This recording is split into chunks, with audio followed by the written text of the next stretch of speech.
तर पप्पा शिवाजी महाराजांना हे कसं काय माहिती होतं की अफजल खान त्यांना पाठवरती स्वार करणार आहे? शिवाजी महाराज कुठल्याही मोहिमेला जाण्यापूर्वी त्या मोहिमेची पूर्ण माहिती घ्यायची. समोरचा दुश्मन कोण आहे, कुणासोबत युद्ध खेळायचंय. मग त्यांनी काय केलं, बहिर्जी नाईकला 6 महिने अफजल खानाची माहिती घ्यायला सांगितली. तर अफजल खानाच्या गोटात असं चाललं होतं की शिवाजी महाराजांना जवळ बोलवायचं आणि त्यांना पकडून मिठीत घेऊन चाकूने हल्ला करायचा. हे कोणी सांगितलं शिवाजी महाराजांना? बहिर्जी नाकांनी. बहिर्जी नायकांनी. त्यांच्याकडे एक प्लॅन नव्हता. समजा प्लॅन बी, प्लॅन सी असे अनेक प्लॅन असायचे. शिवाजी महाराज कुठल्याही मोहिमेला असं फक्त आंधळेपणाने जात नव्हते. त्या म्हणजे तिथून आपल्याला पळता कसं येईल किंवा मग सैन्याला मारल्यानंतर कसं बाहेर पडायचं हे सगळं त्यांना माहिती होतं. मग त्यांचा जो कुठलीही मोहीम फत्ते करण्यासाठी बहिर्जी नाईकांनीच त्यांना सपोर्ट केला होता.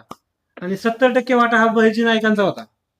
बहिर्जी नाईक म्हणजे आपल्या स्वराज्याचे रॉ एजंटचे प्रमुख. समजा आपलं हे नाही का, गुप्तहेर खात्याचे हेड. गुप्तहेर खातं म्हणजे काय, हा. किंवा शत्रूच्या गोटात जाऊन त्यांची माहिती घ्यायची आणि ती माहिती आपल्या राजांना द्यायची. म्हणून शिवाजी महाराजांना जेव्हा मिठीत घेतलं ना अफजल खानाने, तेव्हा त्यांना अंदाज आला की हा आपल्याला वार करणार आहे. मग चिलखन का घातलं? कारण समजा त्यांनी वार केला तर मग त्यापासून वाचण्यासाठी शिवाजी महाराजांनी चिलखन घातलं. आणि ते वाघनख पण. वाघनख का घेतले?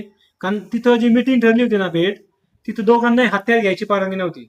मग शिवाजी महाराजांना हे माहित होतं की म्हणजे हत्यार दिसत नाही, आता बोटामध्ये दिसणार तुला वाघनख असं नाही. नाही दिसणार. मग त्यांनी ते असं लपून ठेवलं आणि मग ते असं त्याला पाडलं शिवाजी महाराज.